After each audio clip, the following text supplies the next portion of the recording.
elles ne servent elles ne servent pas les intérêts du pays. Puisqu'elles ont été bâties sur la base de la transition. C'est-à-dire, ce sont des constitutions de transit. C'est-à-dire, on dirait même de passage, on ne sait pas vers où ça devait aller. Le président donc a pris sur lui de répondre, n'est-ce pas, à la demande du Parlement et du peuple. Il a pris un acte réglementaire qui relève de ses prérogatives. Il a mis en place, n'est-ce pas, un comité pour réécrire la Constitution. Tout à l'heure, le président a mis des éléments sur la table qui ne sont pas des éléments à prendre à la légère. C'est-à-dire que, à quoi c'est le tribunal administratif?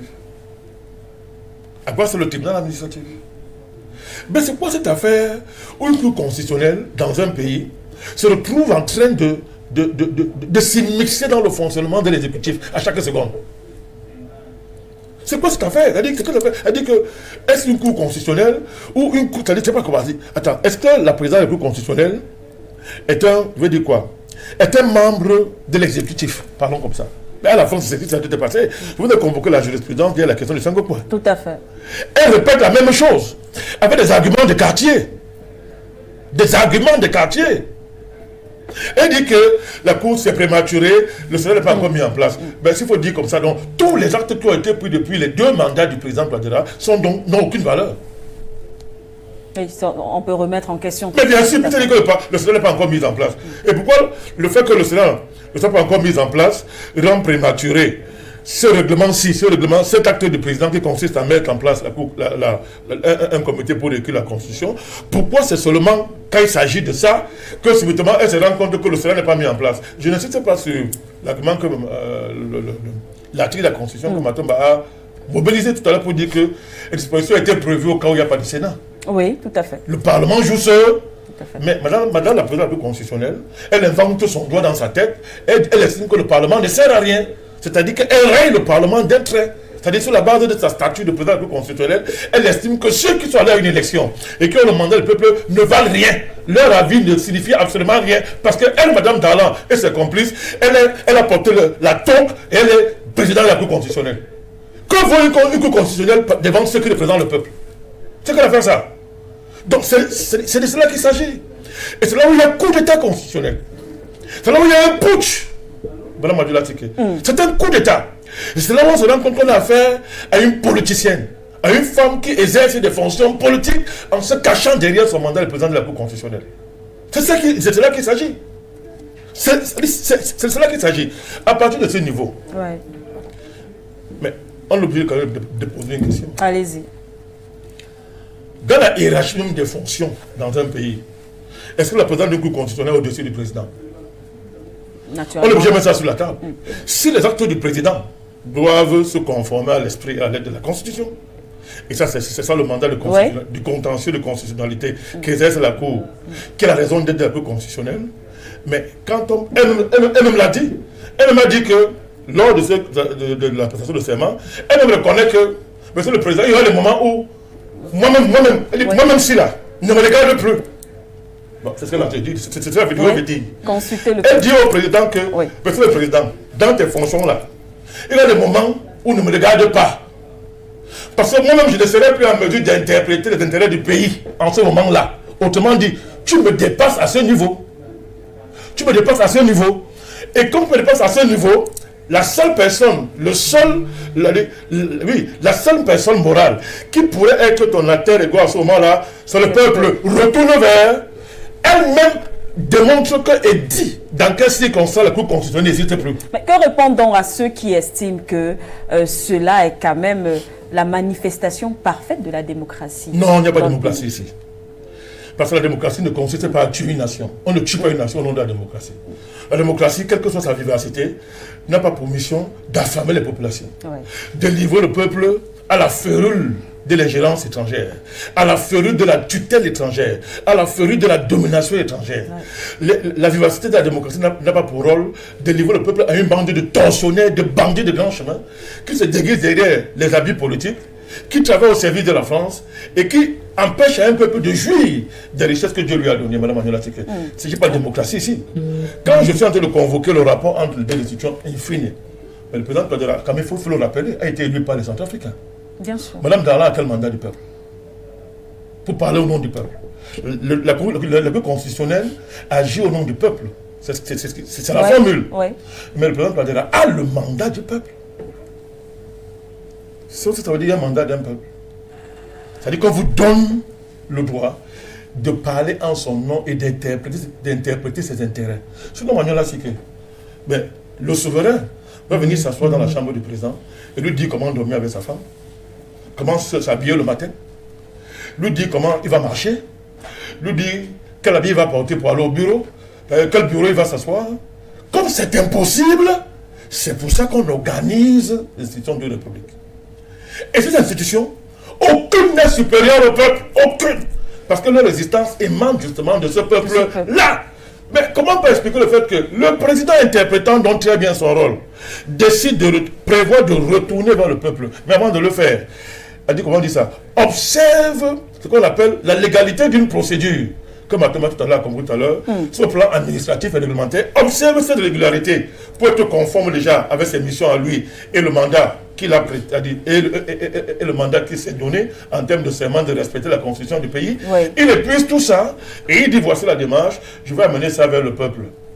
Et la Cour constitutionnelle, qui n'est lue par personne, n'est-ce pas, décide de stopper le processus. Alors maintenant, il faut dire pourquoi. Il faut maintenant dire pourquoi. Allez-y, dites-nous. Quel est le plan qu'il y a derrière? Alors nous parlons. La Centrafrique est dans un tournant qui, si ça réussit, Mme Manuela Siké, le Centrafrique ou la Centrafrique sera parmi les pays les plus riches du monde. C'est ce que vous dites là. Oui, tout à fait. C'est démontré. Oui. Les documents de la Centrafrique le démontrent. Les études de tous les expertises dans le monde entier le démontrent. Et d'ailleurs, vous n'avez qu'à voir comment depuis un certain temps, Bangui est rempli de financiers, d'investisseurs, qui, ayant senti, ayant flairé, commence à se ruer sur Bangui. Mais ce décollage de la Centrafrique va laisser quelqu'un sur le carreau. Va laisser des bandits sur le carreau. C'est la junte française.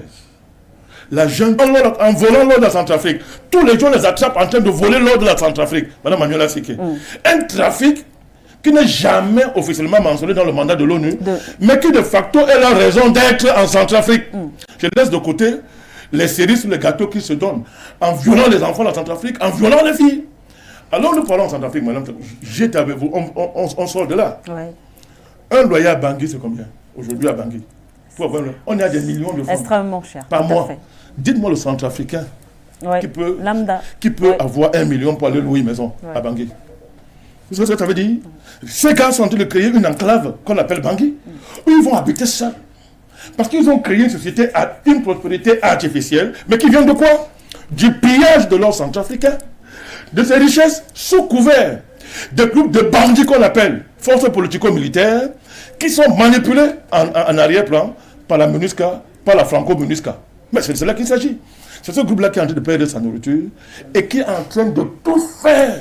C'est une affaire de vie et de mort pour eux d'empêcher ce projet de réussir. Le plan, c'est quoi? Monsieur Macron a décidé d'assassiner le président Touadéra et ses proches.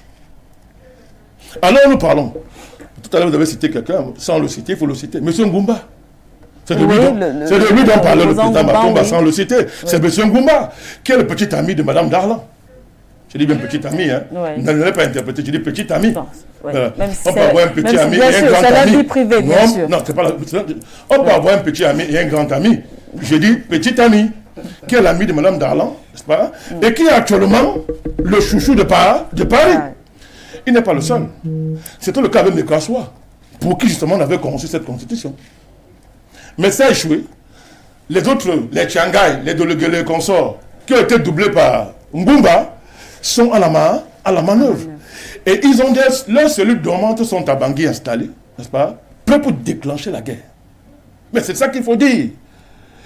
Moi, maintenant, c'est que imaginez que cette fois-ci, après avoir échappé à 4 assassinats, le président Touadéra soit atteint. Et la France est en train de tout faire pour réussir ça. Et la Cour constitutionnelle est, comment on appelle ça? Comment on dit ça? Un genre de militaire dans le plan. Mais c'est un militaire qui n'a pas de fusil classique. Son arme, c'est d'utiliser le masque de la Cour constitutionnelle pour discréditer la démarche du président Touadéra et donner l'occasion à la France, donc de faire ce qu'elle sait faire, aller au niveau international, justifier des sanctions, créer une alliance internationale qui va légitimer la disparition du président Touadéra au cas où ça arrive. Et pendant ce temps, donc, ces mercenaires sont déjà à Bangui pour opérer. Donc nous sommes en guerre, même dans il ne s'agit même plus d'un débat de constitution. On est en guerre. La France décide qu'il faut qu'elle élimine complètement. Quand je dis la France, je dis la France, la MINUSCA et leurs amis.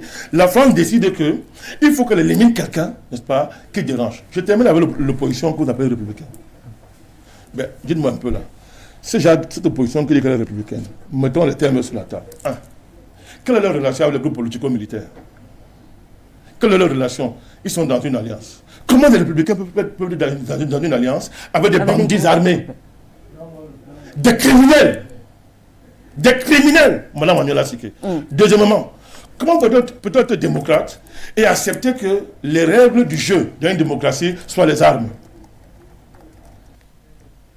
Troisième question, Madame Manuela Siké.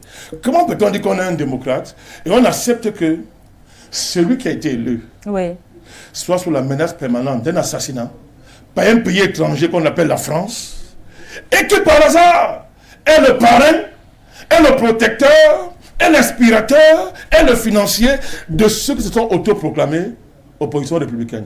Ce n'est pas une opposition républicaine. Ce sont des groupes politico-militaires. Eux-mêmes s'appellent comme ça. C'est-à-dire des bandits et des criminels qui travaillent pour le compte de la France au détriment du peuple centrafricain. Avec ce genre de personnes, il n'y a pas de compromis possible. Madame Manuela Siké. Ce n'est pas une cour constitutionnelle, c'est un comité de base d'un grand parti politique qu'on appelle le Grand Parti France-Africain, opérant en Centrafrique, qui a des chambres. Ces chambres-là, c'est la plupart des partis politiques qui sont réunis dans ce qu'on appelle l'opposition républicaine, autoproclamée. Nous allons tout à l'heure démontrer en quoi ils n'ont rien de républicain, absolument rien. C'est un groupe de bandits et de criminels protégés par la France et qui travaillent pour la France. Donc ils ont ce grand parti France-africain qui opère en Centrafrique a plusieurs chambres, c'est-à-dire représentant ces différentes factions politiques, n'est-ce pas, qui bloquent la Centrafrique depuis bientôt 200 ans, si on intègre la colonisation France-africaine par la France. Et les différentes étapes, n'est-ce pas, qui ont conduit à la constitution de la Centrafrique comme peuple indépendant. Vous savez que ça dégage deux groupes fondamentaux. Ça dégage deux groupes fondamentaux. D'un côté, le groupe des patriotes qui s'est battu au péril de leur vie, Boganda, Karinou, Goumba, Abel, et tous les patriotes centrafricains jusqu'au président Touadéra. Et j'ai une pensée particulière pour la moitié de la population centrafricaine qui, entre, je crois, 1928-1931, si mes souvenirs 38, a été pratiquement décimée par l'armée française, justement. Donc il y a ces deux groupes, n'est-ce pas, qui sont dégagés par l'histoire de ce pays, qui s'affrontent depuis ce moment-là. L'indépendance n'a pas mis fin à ça, Madame Manuela Siké. L'indépendance a consacré, parlons comme ça, la perte de la bataille par le groupe des patriotes centrafricains, n'est-ce pas? Le pouvoir est tombé dans les mains du grand parti France-africain qui opère en Centrafrique et qui a pris ce pays en otage, l'a plongé dans une misère absolue, l'a fait basculer dans une existence infra-humaine, en a fait un désert en termes d'état de droit. C'est de cela qu'il s'agit, Madame Manuela Siké. Cette dame-là, que vous appelez Madame Danla, et c'est tout constitutionnel, ne sont pas leurs premiers faits. Expliquez-nous. Il y a eu la question du Sangokwa, la de la Centrafrique. Oui. Vous avez vu cette prétendue cour constitutionnelle aller fouiller dans la poubelle, aller ramasser des rumeurs de quartier pour en faire un objet, n'est-ce pas, un objet d'une session de cette cour qui dit que bon, qu'on a maquillé sous forme de réponse à une requête, n'est-ce pas, qui justifiait une séance du Conseil constitutionnel pour rejeter le Sangokwa. Vous vous rappelez? Or, quel est le mandat de la Cour constitutionnelle? Entre autres, quoi? Examiner la constitutionnalité des projets de loi adaptés par l'Assemblée nationale, examiner les décrets et règlements conformément, n'est-ce pas, à leur constitutionnalité. Mais là, il ne s'agissait même pas de... C'était une rumeur. On allait prendre quelque chose dans un site internet, on a transformé ça en quelque chose pouvant être traité par le Conseil constitutionnel. Banditisme constitutionnel. Une véritable forfaiture. Mais c'était passé. Donc, on n'est pas à ce premier fait-là, Madame Manuela Siké. Ouais. Pour ce cas précis, Je voudrais rappeler le titre 11 de la Constitution, qu'elle prétend interpréter. Le titre 11 de la Constitution de 1996, là, ça, qui est de 30 mars 1996, je crois, dit que, Mme Manuela Siké, ne parle que de la révision constitutionnelle. Tout à fait. Tous les articles liés à ce titre 11 de la Constitution, qui traitent justement d'une possible révision de la Constitution, n'est valable que si il s'agit d'une révision constitutionnelle. Ce qui n'est pas le cas actuellement. Il s'agit de quoi? D'une réécriture de la Constitution. Le projet du président, c'est de réécrire la Constitution centrafricaine. À partir de ce moment-là, en quoi la Cour constitutionnelle en quoi elle est concernée? Elle n'est pas concernée. Il s'agit d'une réécriture, Mme Manuela Siké. À partir de ce moment-là, sur le plan technique, vous ne pouvez pas discuter de la constitutionnalité d'une constitution. Je l'ai dit hier ici, je reviens dessus. On ne peut pas discuter de la constitutionnalité d'une constitution. On discute de la constitutionnalité, et ça c'est la compétence de d'une Cour constitutionnelle, de la constitutionnalité des lois votées au Parlement, des décrets, des actes réglementaires et des règlements pris par un État. En ce moment-là, la Cour constitutionnelle est dans son rôle de voir la conformité de ces actes-là avec l'esprit et la lettre de la Constitution. Ici, il s'agit d'une démarche visant à changer complètement l'architecture constitutionnelle de la Centrafrique. Alors, ce n'est pas prévu dans la Constitution centrafricaine. Deuxièmement, quand on nous dit que c'est une démarche prématurée, quand on dit que quelque chose est prématuré, c'est une opinion politique. Ce n'est pas un point de vue constitutionnel, c'est une opinion politique. Mme Dalan peut avoir des pensées politiques qu'elle veut, c'est son droit le plus absolu. Mais elle n'a pas à transformer la Cour constitutionnelle en un comité de base politique. Parce que quand on dit que c'est prématuré, il y a quoi comme... Ce n'est pas un argument constitutionnel. Dire qu'il n'y a pas de... Parce que le Sénat n'est pas prêt, ça veut dire quoi? Quand les gens ont attaqué la Centrafrique, est-ce que le Sénat n'était jamais en place? On se rappelle que c'est un argument qui avait été avancé justement par l'opposition du côté de la République. Déclenché par la France et qui opérait à travers M. Bozizé, qui a été rejoint après, parce qu'on appelle aujourd'hui opposition républicaine, il faut rappeler ça. Est-ce que le Sénat n'était jamais en place? Deuxième argument, où est-ce qu'il est prévu dans la Constitution française, dans la Constitution centrafricaine, qu'un État, soi-disant partenaire de la Centrafrique, peut décider d'assassiner le président de la Centrafrique et élever cette démarche au rang d'une politique de l'État? Moi et vous, nous étions en Centrafrique. Oui. Là, on n'est plus en train de jouer. Là. Nous avons les preuves, c'est ce que nous disons. C'est public. M. Quignolo faisait quoi? C'est un militaire français. On l'a attrapé en train de vouloir faire quoi? Assassiner le président Touadéra. Au vu et au su de tous, on l'a arrêté, comme on dit, sur le terrain du crime. Les 4 soldats de l'armée française qu'on a attrapés à l'aéroport et qui opéraient sous la protection du général français prétendument vacancier. Oui. Et qui en même temps est le patron de la MINUSCA.